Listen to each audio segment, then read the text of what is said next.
Voilà, gloire au Seigneur. On bénit Dieu pour encore ces moments où nous pouvons partager ensemble la parole de Dieu et quel que soit le lieu où vous êtes.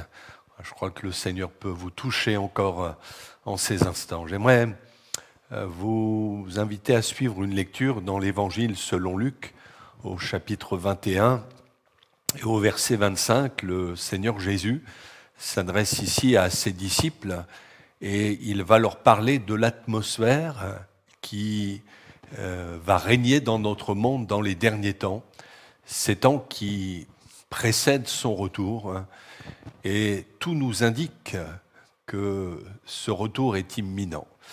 Et il va dire à ses disciples, donc dans l'Évangile selon Luc, chapitre 21, verset 25, il dit « Il y aura des signes dans le soleil, dans la lune et dans les étoiles, et sur la terre, il y aura de l'angoisse chez les nations qui ne sauront que faire au bruit de la mer et des flots. Les hommes rendant l'âme de terreur dans l'attente de ce qui surviendra pour la terre, car les puissances des cieux seront ébranlées. Alors, on verra le Fils de l'homme venir sur les nuées avec puissance et une grande gloire. Quand ces choses commenceront à arriver, et il s'adresse aux disciples, redressez-vous et levez vos têtes, parce que votre délivrance approche. Amen. Voilà donc l'atmosphère qui caractérise les derniers temps. Jésus nous dit qu'il y aura de l'angoisse. Il y aura de plus en plus de gens angoissés, remplis de crainte face aux événements, face à l'avenir, face au désordre social, moral, de plus en plus marqué, face à l'insécurité grandissante.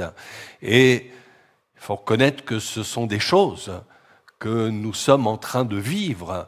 On sent que la violence est partout aujourd'hui dans notre société. Les agressions physiques, verbales se multiplient dans la rue, au travail, à l'école. Ça devient malheureusement presque banal. Jésus parle des hommes qui rendront l'âme de terreur. Et on a tiré du mot terreur le mot terroriste. Et ça aussi, c'est d'actualité. La menace d'attaque terroriste est toujours présente. Ça peut malheureusement arriver n'importe où, à n'importe quel moment.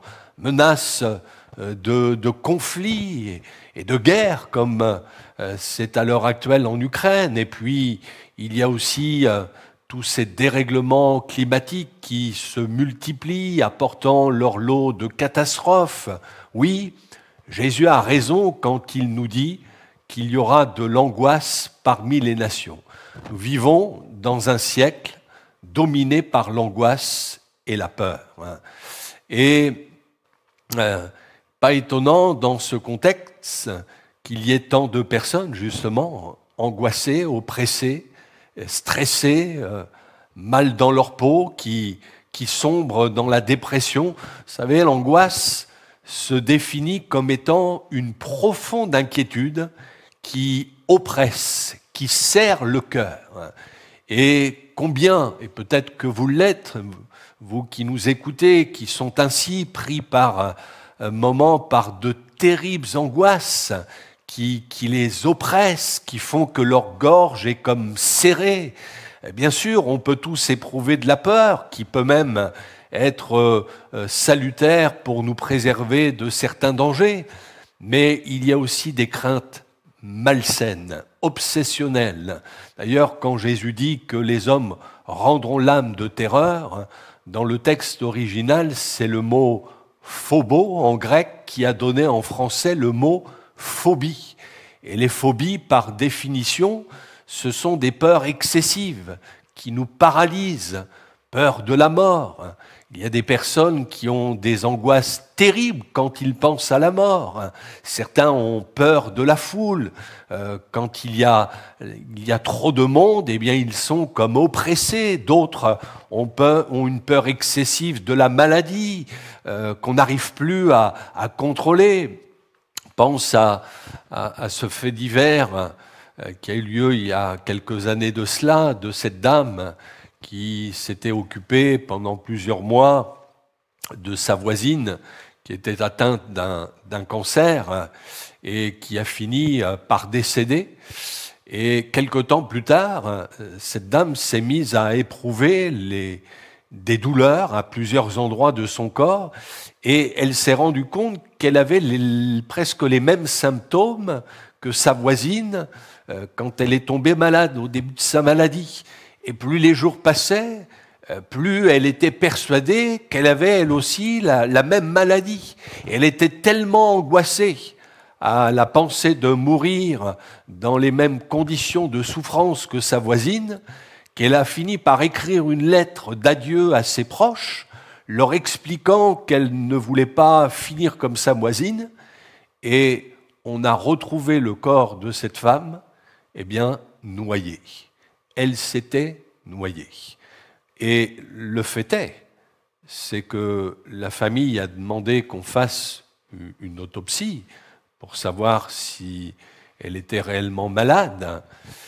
Et en fin de compte, l'autopsie, le rapport a décelé qu'il n'y avait aucune cellule cancéreuse. C'est terrible, où l'angoisse peut parfois nous emmener. Vous savez, la Bible nous apprend que l'origine de l'angoisse, de nos craintes, remonte en fin de compte au jardin d'Éden. Quand l'homme et la femme ont mangé du fruit défendu, leurs yeux se sont ouverts, ils ont pris conscience qu'ils étaient nus, et à partir de là, la crainte les a saisis. Ils ont eu peur de Dieu, peur de leur Créateur, et ils se sont cachés. L'angoisse a fait en fin de compte son apparition le jour où l'homme a rompu sa relation avec Dieu lorsqu'il s'est engagé dans la voie de la désobéissance, de la rébellion. Et s'il y a tant de gens aujourd'hui qui sont remplis d'angoisse, c'est parce qu'avant tout, ils ont mis Dieu en dehors de leur vie, de leur foyer, ce qui fait qu'il y a une absence de paix dans leur cœur. Et c'est pour cette raison que Jésus affirme que la génération des derniers temps sera marquée par une profonde angoisse et que les nations ne sauront que faire. En effet, que faire quand on est dominé par l'angoisse, quand on a peur? Peur pour son avenir, pour son foyer, pour ses enfants, quand on a peur de perdre son travail, de tomber malade, peur de la solitude, de se retrouver seul, peur même de se rendre au travail parce qu'on subit des pressions, voire du harcèlement. Que faire quand l'angoisse nous domine?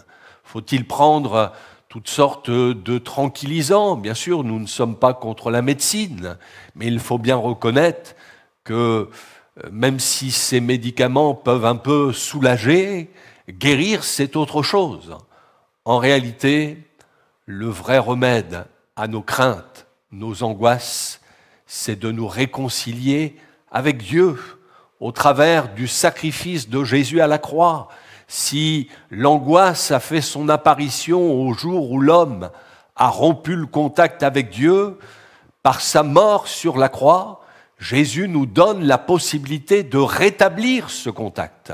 Pour tous ceux et toutes celles qui veulent l'accepter comme sauveur, ils peuvent faire la paix avec Dieu, être pardonnés de leurs péchés. Et quand on est en paix avec Dieu, on l'est aussi avec soi-même.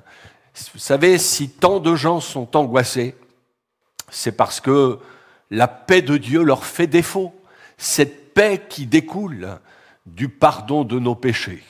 Comme le dit un vieux cantique, « Ô vous qui n'avez pas la paix, venez, Jésus la donne, pure, profonde, et pour jamais, venez, Jésus pardonne. » Oui, c'est en rétablissant le contact avec Dieu que nous pouvons être délivrés de nos craintes malsaines. Et c'est pourquoi la Bible nous dit, nous vous en supplions, soyez réconciliés avec Dieu, faites la paix avec Dieu par Jésus-Christ. Il faut également une démarche de foi face à nos craintes. Le remède divin, oui, c'est la foi. Jésus le dit à ses disciples dans l'Évangile selon Jean, au chapitre 14, verset 1er, que votre cœur ne se trouble point. Autrement dit, qu'il ne se laisse pas dominer par la crainte, mais croyez en Dieu et croyez en moi. La foi est opposée à la crainte. Là où il y a du doute, des pensées incrédules, il y a aussi de la crainte, de l'anxiété, des inquiétudes, de l'agitation. Mais là où il y a la foi, il y a la paix, le calme, la sérénité, il y a le repos. Et c'est pour ça qu'il faut nous abandonner entièrement entre les mains du Seigneur. C'est l'abandon de la foi. Je ne sais pas ce qui peut susciter de la crainte en vous, ce qui vous a ébranlé, mais ce que je sais, c'est que celui ou celle qui s'abandonne totalement dans les mains du Seigneur peut trouver la paix, le calme intérieur. La Bible nous dit, dans le livre du prophète Ésaïe au chapitre 30, verset 15, c'est dans le calme et le repos que sera votre salut, c'est dans le calme et la confiance que sera votre force. C'est d'ailleurs ce qu'a expérimenté David au psaume 56, alors qu'il était dans la crainte, des hommes menaçaient sa vie, et il va dire « Quand je suis dans la crainte, en toi je me confie. Je me glorifierai en Dieu, en sa parole. Je me confie en Dieu, je ne crains rien. » Autrement dit, je n'ai plus peur. Que peuvent me faire des hommes ? En plaçant toute sa confiance en Dieu, David a été délivré de ses craintes. La vraie délivrance de la crainte consiste dans un acte de foi à abandonner notre vie entre les mains du Seigneur. Notre paix est dépendante de cet abandon pour vivre un véritable abandon. Cela passe par la foi. Notre paix est dépendante de cet abandon. Pour vivre un véritable abandon, cela passe par la foi. Croyez de tout votre cœur que le Seigneur a la puissance de vous délivrer de vos angoisses. Et pour cela, abandonnez-vous entièrement à lui. Jésus seul peut nous procurer une paix profonde. La Bible nous dit encore, dans la première épître de Jean, au chapitre 5, verset 4, la victoire qui triomphe du monde, c'est notre foi. C'est la foi qui nous permet de triompher de la crainte. La crainte nous fait appréhender le danger, tandis que la foi en Jésus-Christ nous permet de faire face aux difficultés, de les dominer et d'en triompher avec la grâce de Dieu. C'est vrai que notre monde est dominé par l'angoisse, mais lorsque Jésus annonce que dans les derniers temps, il y aura de l'angoisse parmi les nations, il dit ensuite à ses disciples, quand ces choses commenceront à arriver, redressez-vous et levez vos têtes parce que votre délivrance approche.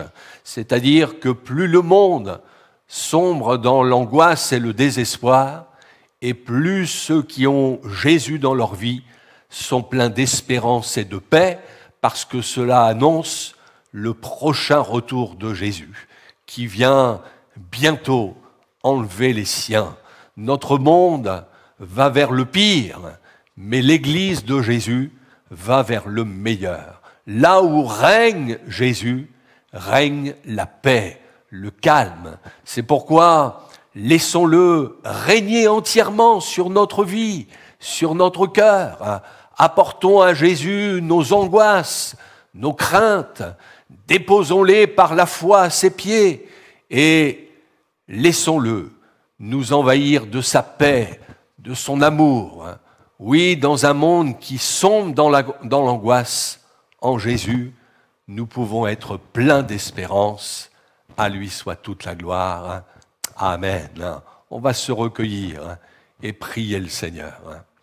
Ah, c'est vrai, Seigneur, tu nous as tout annoncé à l'avance.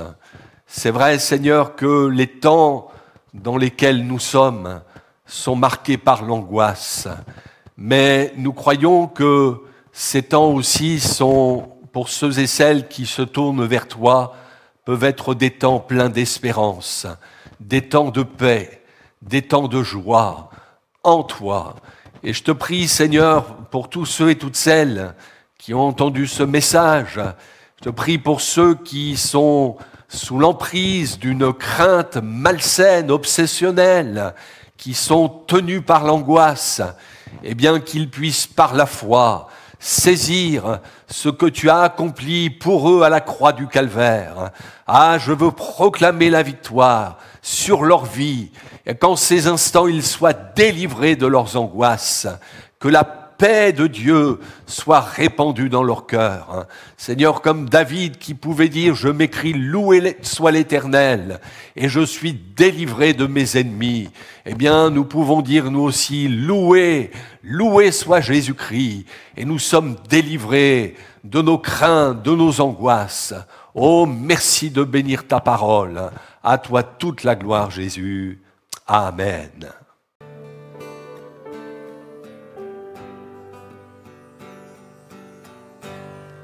Tu es ma force, incomparable, incomparable. Tu viens à moi. Tu es ma force, incomparable, incomparable. Tu viens à moi. Tu es l'espoir. Tu es l'espoir, incomparable, incomparable. Tu viens à moi. Tu es l'espoir. Tu es l'espoir, incomparable, incomparable. Tu viens à moi. Dans l'abondance de ta grâce, par la puissance de ton nom, tu me relèves, tu me relèves. Dans l'abondance de ta grâce, par la puissance de ton nom, tu me relèves, tu me relèves.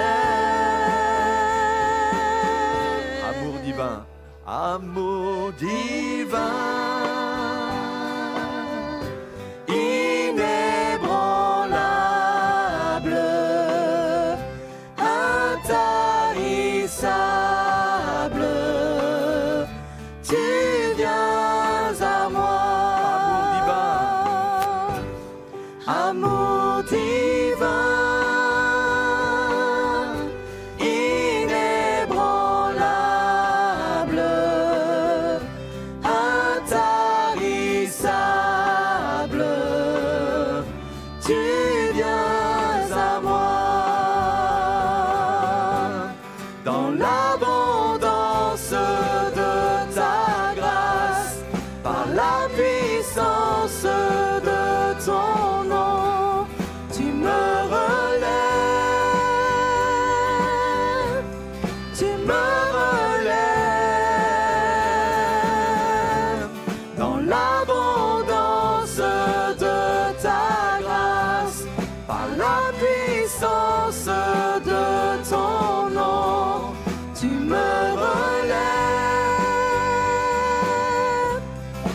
me relève.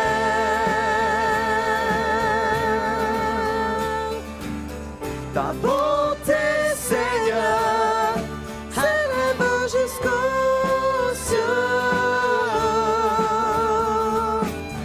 Ta fidélité atteint les nuées.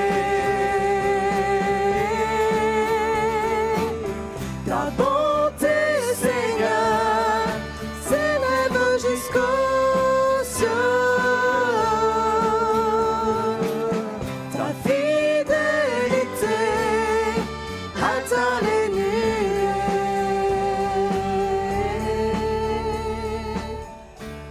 Tu es